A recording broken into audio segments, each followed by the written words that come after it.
சுடிதார் அணிந்து வந்த ஸ்வர்க்கமே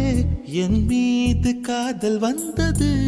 எப்போது என்று கொஞ்சம் நீ சொல்வாயா நீ சொல்வாயா நீ சொல்வாயா